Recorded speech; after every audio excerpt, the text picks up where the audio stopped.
नमस्कार। राष्ट्रीय पोषण माह सितंबर के पहले सप्ताह में प्रतिवर्ष भारत में मनाया जाता है।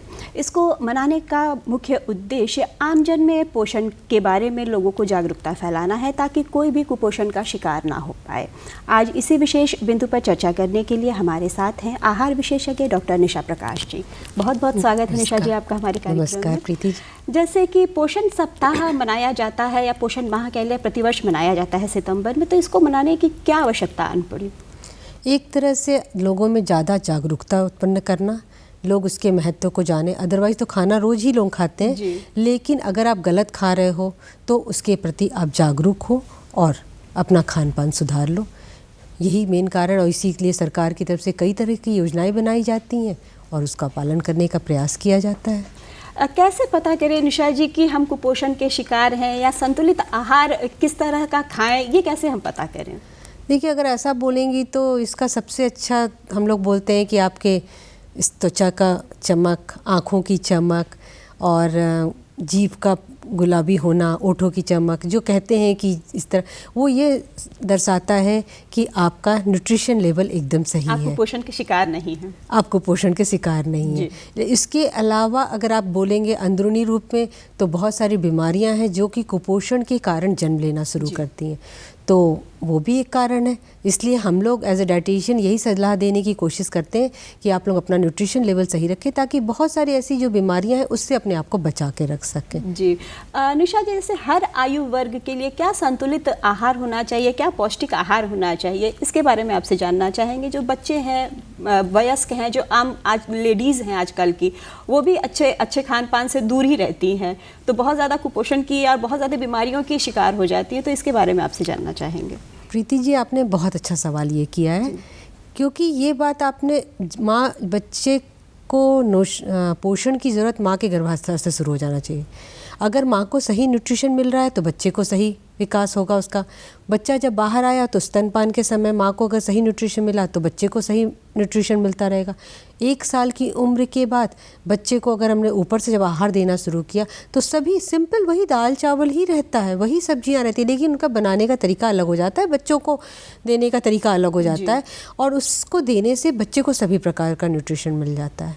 एक और में बहुत इंपॉर्टेंट बात है जो कि आजकल काफ़ी रिसर्च हो रहा है इसके ऊपर, कहा जा रहा है कि फर्स्ट 1000 डे अगर बच्चों को सही न्यूट्रिशन मिलता है तो वो बच्चे लाइफ स्टाइल डिजीज़ से नहीं बच सकते हैं, नहीं देखने को मिल रहा है, ये कहा जा रहा है। तो ऐसे में अगर शुरुआती जो 1000 दिन है, फर्स्ट 1000 डे, उसमें बच्चों को सभी प्रकार के दाल, सभी प्रकार की सब्जियां, सभी प्रकार के आटा, जितने भी तरह के होते हैं, उससे उनका स्वाद ग्रंथि यानी टेस्ट बर्ड को डेवलप कर देना चाहिए। वो टेस्ट बर्ड डेवलप कर देने से वो सारी चीज़ खाने की उनकी आदत पड़ जाती है, और जहाँ सब चीज़ खाने की आदत पड़ जाती है वो बच्चा स्वस्थ रहता है। ये फर्स्ट 1000 डे थोड़ी मेहनत माँ को करना चाहिए, लेकिन उसका रिजल्ट उनको पूरे साल दिखाई देगा। जी, जो यंगस्टर लड़कियां हैं एनीमिक हो जा रही हैं आजकल, बहुत ज़्यादा देखने में आता है कि जो लड़कियां हैं उनमें खून की कमी पाई जाती है, तो क्या ये भी संतुलित आहार ना लेने की वजह से है? बिल्कुल। आजकल की जो टीनेजर एज है, ये एक तो ज़िद्दी हो रहा है, जितने भी हम देख रहे हैं मेरे केसेस में, अपनी मर्जी का खाना खाना। अगर उनको कहो कि आपको आयरन और कैल्शियम की रिक्वायरमेंट इस समय सभी की, जितने टीनेजर एज है उनकी आयरन एंड कैल्शियम की रिक्वायरमेंट ज़्यादा होती है बॉडी की, लेकिन वो उसको बेस खाना नहीं खा रहे। आप सिंपल केला खा लो, सिंपल दाल में नींबू डाल लो, आपका आयरन की डिफिशियंसी नहीं होगी, लेकिन वो ऐसा करेंगे नहीं, अपनी मर्जी का खाना खाएंगे। कैल्शियम उनकी रिक्वायरमेंट 1000 मिलीग्राम रहती है मिनिमम, तो आप उसको सोर्स निकालिए। बहुत सारी चीज़ें हैं, तो वो अगर आप लेते रहोगे तो इस तरह की प्रॉब्लम्स नहीं आती हैं। जी, गर्भावस्था के दौरान किस तरह का आहार लें? गर्भावस्था में सभी न्यूट्रिशन, लेकिन हमारे समाज में लोग घी तेल पे ज़्यादा जोर दे देते हैं, वो सही नहीं है। उसमें आपका आयरन उस समय भी ज़्यादा ज़रूरत है, कैल्शियम की ज़रूरत है। 3rd मंथ से लेकर के 9 मंथ का, शुरू के 3 महीने नहीं ज़रूरत होती है, लेकिन उसके बाद उसकी ज़रूरत है। घी तेल की मात्रा 15% से बढ़ाकर सिर्फ 25% करना चाहिए, उससे अधिक नहीं।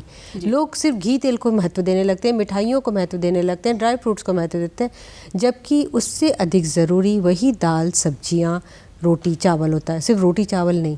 तो मात्रा आपको बढ़ाना है आयरन बेस्ड चीज़ों का, कैल्शियम की चीज़ों का, और बाकी चीज़ों की थोड़ी बहुत मात्रा बढ़ानी पड़ती है जी, क्योंकि कैल्शियम की बहुत ज़्यादा ज़रूरत पड़ती है। बच्चे का भी ग्रोथ हो रहा है, इसलिए वो चीज़ों की मात्रा जस्ट डबल हो जाती है। लोग ऐसा समझने लगते हैं ना कि माँ को, जैसे जो कम पढ़े लिखे हैं, कि माँ ने खाया नहीं है बचपन में ना इसलिए उसको कमी हो गई। नहीं, एक्चुअल में माँ को उसकी रिक्वायरमेंट जस्ट डबल हो जाती है, इसलिए उसकी मात्रा बढ़ानी पड़ती है। और अगर आप नेचुरल वे में बच्चे माँ को देते हैं तो उससे बच्चे को ज़्यादा अधिक एब्जॉर्ब करता है, बच्चा ज़्यादा हेल्दी होता है, ना कि सप्लीमेंट के रूप में। जी निशा जी, अब अगर हम अभी की बात करें तो अभी टाइफाइड, डेंगू, मलेरिया ये बहुत ज़्यादा फैला हुआ है, तो इस समय किस तरह का आहार एक होना चाहिए संपूर्ण लोगों के लिए, चाहे वो बच्चा हो, चाहे छोटा हो, चाहे वृद्ध हो, किस तरह का आहार इस समय लेना चाहिए ताकि इन बीमारियों से अपने आप को बचा सके और जिसको हो गया है उससे भी अपने आप को थोड़ा कंट्रोल में कर सके? देखिए, डेंगू अभी बहुत फैला हुआ है। डेंगू में सबसे अधिक जोर दिया जा रहा है कि 4 लीटर तक लिक्विड डाइट, जिसमें आप फलों का रस, नारियल पानी, सूप, इस तरह की चीज़ों पे दें, खाने पे जोर बिल्कुल ना दें। जितना अगर लिक्विड कम होगा तो प्रॉब्लम बढ़ेगी। जो प्लेटलेट्स गिर रहे हैं, ये सारी चीज़ें, इससे बॉडी को प्रोटेक्ट करने के लिए वाटर इनटेक, लिक्विड इनटेक का होना बहुत ज़रूरी है, अदरवाइज़ अंदर का सेल डैमेज होने लगता है। तो सबसे ज़्यादा ध्यान दें, सिर्फ जितना हो सके लिक्विड चीज़ें बच्चों को दें। डेंगू कहीं कहीं बहुत ज़्यादा खतरनाक भी हो जा रहा है। हाँ, अगर आपने एक लिक्विड नहीं दिया, उसके अलावा आपने गलत इन्फॉर्मेशन के हिसाब से एंटीबायोटिक दे दिया, ये सब दे दिया, जो कि सही नहीं होता है।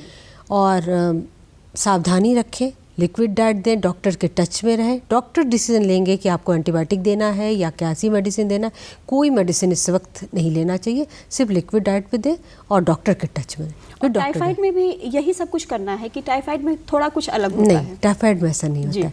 टाइफाइड में आपको मिर्च मसाले वाले तो खाने बंद करना ही है, साथ में उस समय 2500 कैलोरीज इंटेक की रिक्वायरमेंट होती है। इवन दूध को भी हम लोग पानी मिला के पीने की सलाह देते हैं। नींबू चीनी का शरबत है, और चावल नरम करके, और आटे को भी जैसे उबाल कर, जितना नरम और मुलायम जो खाना होता है वो देना चाहिए। सब्जियां भी जो एकदम जैसे कि पानी छोड़ने वाली जो सब्जियां होती हैं, उस तरह की सब्जियों पे ज़्यादा जोर देना चाहिए, ताकि आपके सिस्टम पे जो टाइफाइड है वो पेट में होता है और उससे उसको नुकसान ना पहुँचे। तो शुरू में 21 दिन तो एकदम स्ट्रिक्टली फॉलो करें, कि उसके बाद भी कम से कम 1.5 महीने की हम लोग सलाह देते हैं कि जितना हो सके कार्बोहाइड्रेट बेस पे चीज़ें रहें और नरम चीज़ें रहें।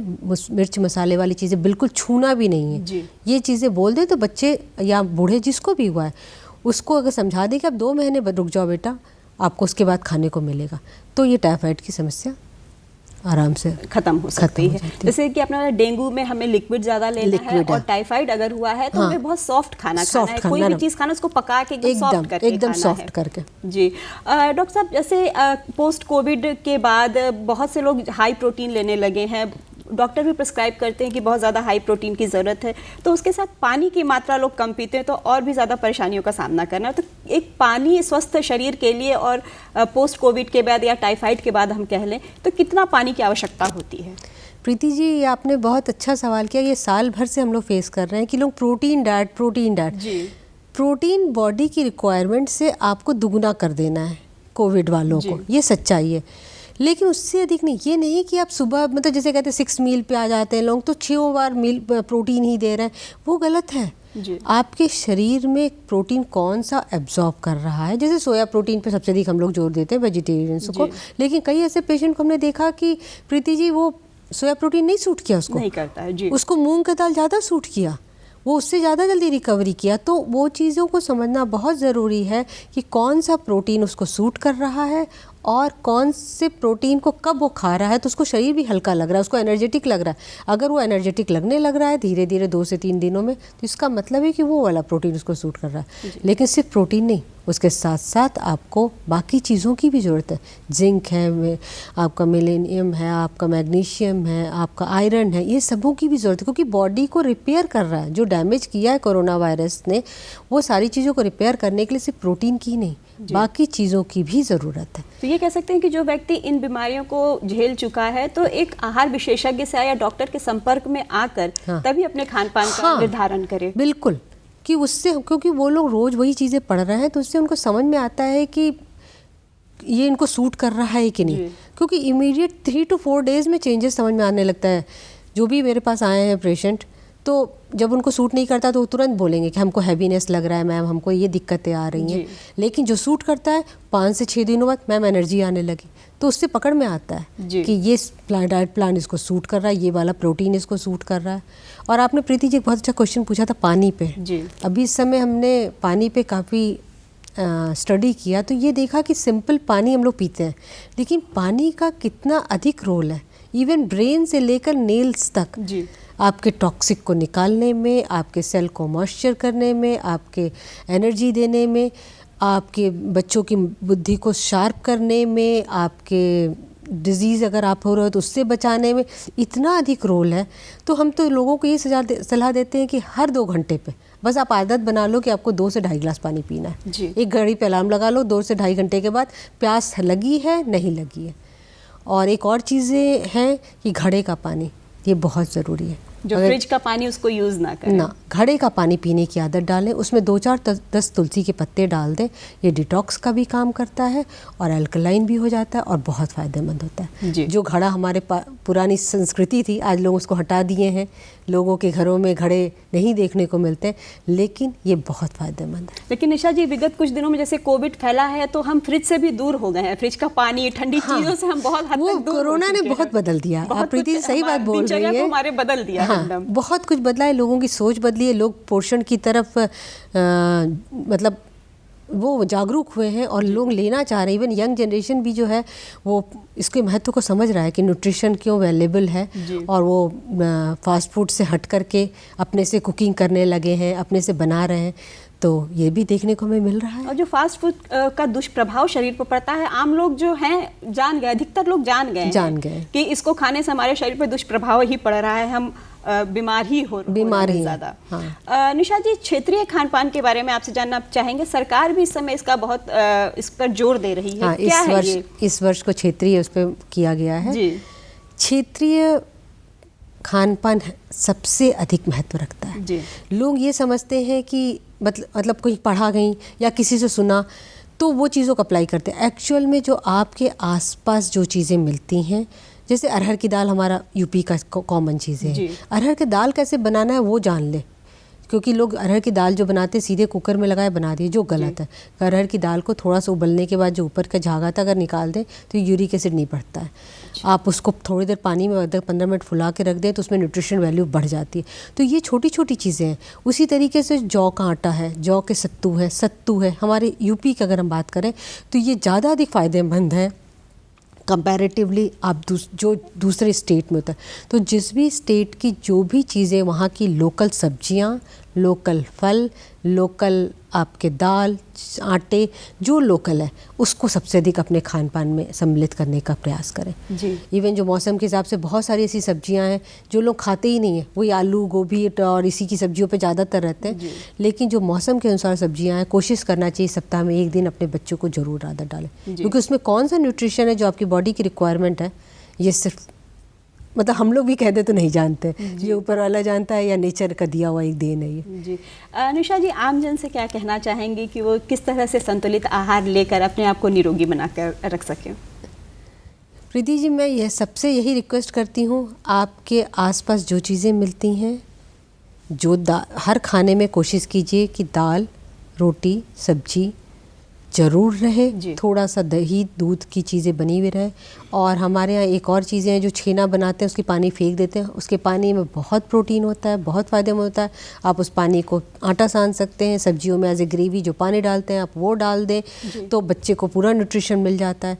तो सबके लिए यही सलाह कि जब आटा आप सान रही हैं उसी में थोड़ा सा पनीर छान दीजिए, छेने का पानी से सान लीजिए, बच्चे को पूरा न्यूट्रिशन मिल जाएगा। सब्जियां बना रही हैं उसमें छेने का पानी डाल दीजिए।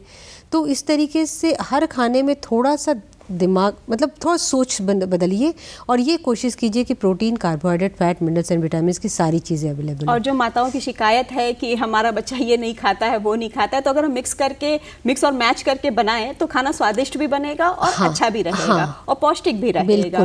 डॉक्टर निशा, आप हमारे दर्शकों को आपने पौष्टिक आहार के बारे में इतनी अच्छी जानकारी दी कि किस तरह से वो कैसा भोजन खाएं ताकि अपने आप को स्वस्थ बना सके, इसके लिए आपका बहुत बहुत धन्यवाद। नमस्कार प्रीति।